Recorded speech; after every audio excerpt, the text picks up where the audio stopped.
Hello from Bad Influence. You'll have to hang on a second. Do you want to be rich, drive a fantastic car and have a wonderful lifestyle? Then become a computer games programmer. Yeah, it's called Yes, Sausage Andy, Makers I'm of the afraid World it's not Unite. quite that simple. We'll be explaining why the guy who invented this hot new game, Worms, failed to make an impression when he entered it in a magazine competition. Oh well. Our main review this week is Shinobi X on the Saturn. And our games expert, Violet Berlin, reports on a new technique that's revolutionising the way characters in games are being animated. But first, look at this. This is Populous on the PC, and it was the first of the God Sims. As one of two gods, you control the fate of your own population. You alter the landscape to encourage your people to build houses, towns and cities. Populous has addictive gameplay and has sold more than 4 million copies worldwide. But the really strange thing about it is that the game was originally rejected by all the big publishers, except one. It wasn't a beat-em-up, it wasn't a platformer, and it wasn't a shoot-em-up. The publishers that rejected it weren't prepared to take a risk with a new game idea. The first successful snooker sim, Jimmy White's Whirlwind Snooker, is another game that could have ended up languishing in a dustbin if the games publishers had had their way. The game was branded as boring and unsellable by countless games publishers. It's boring and unsellable. Finally, back in 1989, one games company saw what all the others had missed and snapped up the idea. They gave the programmer a cheque for over £10,000 on the spot. Have a check on the spot, my good man. Unfortunately, that games company was taken over and the new owners weren't quite so keen on the game. I'm sorry, we're not quite as keen on the game. But after a lengthy court battle... Too late, Andy. The game was finally sold to another publisher, launched in 1990, and it's still selling today. Theme Park is a great game. In it, you build and run a leisure park with rides for all ages and keep the customers fed and watered too. You have total control over every detail in the park, right down to how much salt to serve on the chips. The real challenge, though, is to make a profit, as it is for the games companies. Did you know, for example, that only 1 in 5 of games released actually makes a profit? The publishers who first saw Theme Park thought it was going to be one of the other 4. It was originally released as a text-based business simulation by a chap called Peter Molyneux. He wanted to sell it by mail order. He was so convinced he would have a massive response, he even warned his local post office to expect thousands of letters and had his own mailbox, widened. Sadly, he only got 2 responses, and one of those was from his mum. Years later, though, he re-released it as Theme Park, and the rest is history. And this is Worms, a brand new game that's coming out on nearly every format. The game revolves around teams of heavily armed killer worms. Your team has to outwit and overpower up to 3 other teams over millions of different battlegrounds. Your worms have an impressive arsenal at their disposal. Bazookas, cluster bombs, airstrikes and Uzis, even exploding sheep and banana bombs. The last worm left alive is the winner.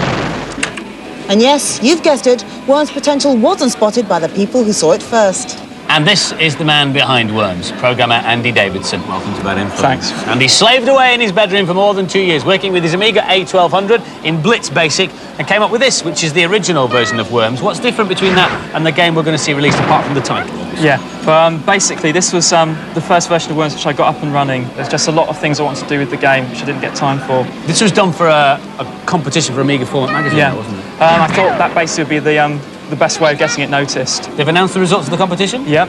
And you weren't in there? Worms was amongst them. So Worms is lurking in a drawer somewhere, Yeah. isn't it? Somewhere at Amiga Format magazine. So you knew it was a good game, but it hadn't done very well in the competition. So what did you do to get it noticed? Well, I knocked another version together and took it along to the ECTS. Now that's a computer trade show. Yeah. And you wandered around with your discs in a box. Yeah. And wondered. Did you go to lots of people? Or? No, so Team 17 was the sort of top of the list because they were sort of on the side of the programmers and they've tried no different ideas before. So I went to them first and put it on, and after 5 minutes said, "Do you want it published?" So I thought that you said, "Oh, okay then. If you really want to." More. Thanks very much indeed for coming in. Worms is released in November, initially for Amiga, PC, and PlayStation, but with other formats to follow soon. This week's main review is Shinobi X on the Saturn. The game's a new version of the old Mega Drive platformer and stars the original ninja superhero Joe Musashi. You have to defeat the evil Kazuma, who has again kidnapped your unfortunate girlfriend. The game has photorealistic graphics, motion-captured sprites, but is it just a 16-bit game in 32-bit clothing? Here's Lakesh. For a new console, I'd expect new and exciting ideas, but there's 1,000,001 other games like this on the old machines. It's a standard, flat, left-to-right platformer in the same style as the Mega Drive version. The gameplay is predictable. You fight your way through a level and you kill a boss. You fight your way through another level and kill a boss again. There are 9 levels, and on the first go I got to level 4, so it's not particularly difficult. The superficial aspects of the game, such as the graphics and the sound, can't mask the tired and irritating gameplay. It really gets the adrenaline pumping. I just couldn't put the game down. But it's very similar to the Mega Drive version. It looks good and plays okay, but it's not impressive enough to make me buy it. And the scores for Shinobi X. The boys gave it a rather old hat 3, and the girls a but we still like it 4. Yes, 2, 3, to me, through, oh. No, Another way to become seriously rich is to become a professional footballer. But if you lack the skills, this is Actua Soccer, a new football sim which claims to be the most realistic ever. The player movement is based on real footballers from Sheffield Wednesday. The goalie's dives come courtesy of Chris Woods. Andy Sinton and Graham High provided the kicks, tackles and other outfield action. Oops! Several games have used the technique of motion capture to animate characters, but until recently, the equipment necessary was only available in America. Earlier this year, however, Violet Berlin went to visit the only motion capture studio in Europe used exclusively for games. And here I am at the heart of the European video games industry. Believe it or not, it's at Sheffield in Yorkshire, and this is their new Supertram system.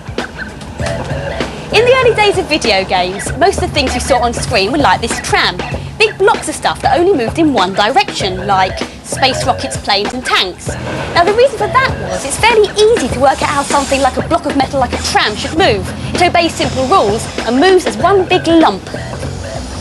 But living creatures, people, animals, even aliens from the planet Zorg don't move in big solid lumps. All their wobbly bits move around independently. That's why the characters in early games tended to move in a very unrealistic way, a bit like this. As games consoles became more powerful and proper animators began to design games for them, we got characters like Aladdin, who looks like he could have stepped out of a Disney movie. Slick, but you'd still never mistake him for a real person. But there is a way to capture all the tiny details about how a person moves and use that information to make an animated character move. It's called motion capture, and the only place in Europe with a motion capture studio dedicated to games is here in Sheffield, at the headquarters of computer games company Gremlin. One of their latest projects is a PC game called Normality Inc. It's a massive 3D adventure set in a drab, dull future. The background graphics have already been created. Oh, and the fat guys are marking the positions where proper animated characters will be added later. You play a weird and exciting out-of-work furniture tester. Yes, really. And your task in the game is to brighten up everybody's day by being, well, weird and exciting. And talking of weird and exciting, the next step is to use the motion capture system to animate the characters that you meet in the game. And I'm going to be one of them. The technology in this room cost around £250,000. It uses 6 video cameras to track the movements of the reflective spheres. They use red light because it helps to avoid false reflections. What this capture is, basically, you start off seated. Yeah? Right, yeah. Kind of stand up slowly with power. There's a tape recorder over here. Slap. Slink a bit more. Abe, the producer, is explaining to me where the various objects are in the scene, and to help my performance, he's put some blocks in the right positions. The tricky thing for me is to act as if I'm really in the scene, which of course only exists as computer graphics. Sorry, you shouldn't have said that. Give it a good slap. Okay, are you ready? Let's record. Now that I'm clear about the action, they're ready to capture my performance. The 6 cameras record my movements from different angles, and the computer ends up with a complete record of my fabulous acting. Okay, that's excellent. Now what I have to do... The next step is to clean up the captured information. As I moved around, some of the spheres got hidden behind my body. So here, for example, this, what, is that my ankle? That's right, yeah. What I have to do is to re-identify it as an ankle, and also I have to re-identify that one as a toe, because it's lost track of that one as well. And so here's the clean version of my action, being used to make the stick figure move on the screen. It's the strangest thing, but somehow I can tell it's me. Once the motion is recorded, you can view it from any angle, and you can use the same data to move any graphic character. Ah, now that's my bit done. But the programmers at Gremlin have discovered some really strange effects while experimenting with the system. This is that same male character from Normality Inc. Although it's a male character, the motion was captured from a female model pretending to flounce down a catwalk. Weird.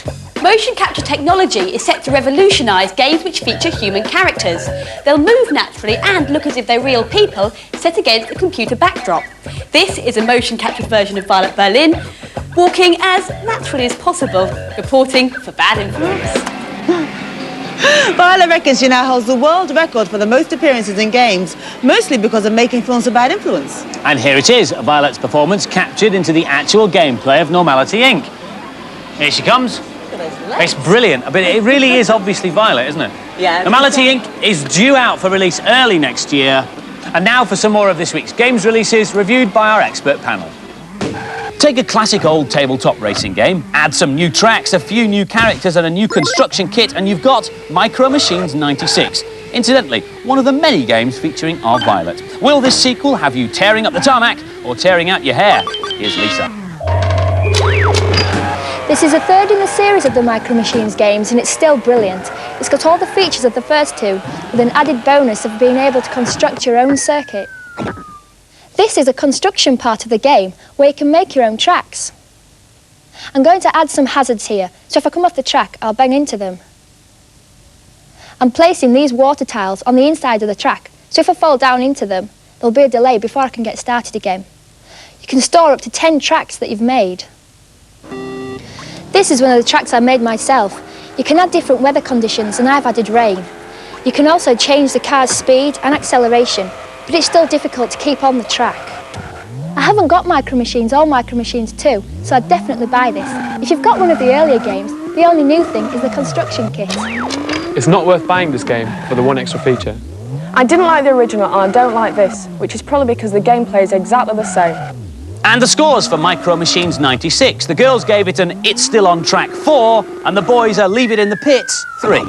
The third blood-soaked instalment of the controversial Mortal Kombat series hits the SNES this week. Surprisingly enough, it's a one-on-one beat-em-up, featuring 14 characters, including a 4-armed female and a robotic ninja. All the characters possess the obligatory arsenal of reality-defying moves and gory fatalities, and there are more hidden secret bits than you can shake a severed limb at. Does it breathe new life into an old format, or should Mortal Kombat finally be laid to rest? Here's Lee. The gameplay is the same as the first two, although there are some new characters and special moves. Here I'm using Sub-Zero versus one of the new characters called Striker. One of Sub-Zero's new moves is to make ice shower from the sky. You can also run at your opponents. All the new characters have special moves, and even the old characters are being redrawn and added new moves. Here's a new Mercy move. It gives your opponent a slight amount of energy back, but who cares? Here's the Animality, but we can't show it at this time of day. Even though it's the third in the series, I still recommend people to buy it. They've tweaked it to near perfection. They've definitely improved the look of it and the characters, but the gameplay is virtually the same. I like the new characters and the Animality moves, but I hope this is the last 2D Mortal Kombat game. And the scores for Mortal Kombat 3, well, the boys liked it. They gave it a gory 4. The girls, a 3. Now, have you noticed all the reviews this week are sequels to popular games? Maybe the game publishers are trying to demonstrate that a good idea will run and run. Or on the other hand, perhaps the game's publishers are demonstrating that they would rather milk an old idea than take a risk. It's just like in the movies. It's safer to make Jaws 8 than a brand new film. But one of this week's releases does have a new idea. The net makes the internet the star. The film features Sandra Bullock as Angela Bennett, a techie computer analyst who spends her days ironing out bugs in games or tracking down viruses in programs. But her life really spices up when a friend sends her a mysterious floppy disk.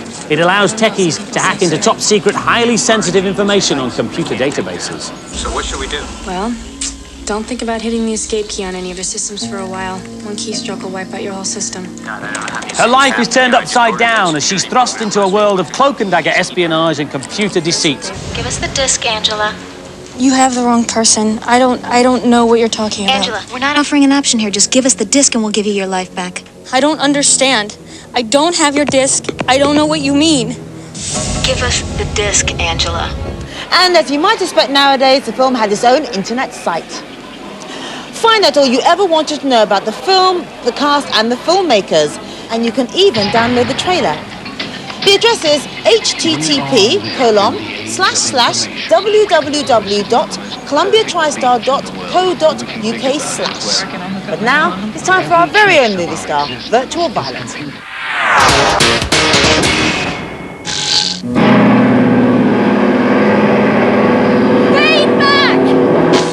Loads of you, including Wayne Firth from West Yorkshire, have asked us to show more beat-em-ups. All right then, here you go. Tekken, Toshinden, X-Men from the arcades, and Virtua Fighter 2. Happy? Nigel Dawes from East Sussex owns an old 8-bit console, the Atari 2600, and wants to know why we never show it. Answer 1. Because it's old, boring and stupid, and nobody's interested in it except you. Sorry. Answer 2. We do, and here's a bit more of the classic 2600 version of Breakout. Old computers can move with the times much more easily than old consoles. And John Miller from Ayrshire wants to know if his prehistoric Commodore 64 can be connected to the internet. Well, actually, it's not as funny as it might seem, because you can. You'll need a modem, comms software, a friendly service provider, and loads of enthusiasm. Abigail Cole emailed, although not from a C64, to inquire whether there's a new Mario game coming out on the SNES. Yes, at last there is. It's a huge platformer called Yoshi's Island, but it won't be in the shops until February. Oh, and there's also a Mario RPG in the pipeline. James Zielinski writes, if you take a Mega Drive with the Mega Drive's 32-bit upgrade, the 32X, and add a Mega CD, will you be able to play Saturn games on it? Well, it seems logical, but the answer is no. Although they're all made by Sega, the Saturn is a completely new format. So, Mega Drive plus 32X plus Mega CD equals 32X CD. And you can only play 32X CD games like this one, Slam City. My final letter comes from Anonymous of Acton. Dear Violet, you are so good-looking and clever that I wish that we could see more of you. Well, since you insist, thanks, Mum. This week's competition prize is the Amiga 1200 with the Magic Pack and a copy of Worms, which we're going to have to send to you because it ain't out yet. And the question is, which computer language was Worms originally programmed in? Was it A, Fortran, B, Basic, or C, Pascal? Phone in your answers on 0891 800 300. That's 0891 800 300. Calls cost no more than 25 pence each. The lines close at midnight on Sunday. And most important of all, make sure you get permission from the person who pays the bill before you dial. Because you can't win if you don't ask permission, and we always check. Last week's competition prize was this handheld 3D game system, the Virtual Boy, with some games. The question was, what is the fourth dimension? And as 18,500 of you knew, the answer is time. Lee Cox, though, from Dudley in the West Midlands, congratulations, you're our winner. You'll be getting this in the post soon. 10 runners-up will get Bad Influence, Bad Crew T-shirts, and your names are running across the bottom of the screen now. Well done. We won't be here next Wednesday because there's a week of special programmes to celebrate 40 years of children's ITV. So we'll be back in 2 weeks' time. But you can see us in one of those special programmes. Crazy How Bad Attack is on Thursday afternoon at 4:25, so don't miss it. We'll leave you this week with some more gameplay from Worms and look out for a full review in November. Bye-bye. Bye-bye.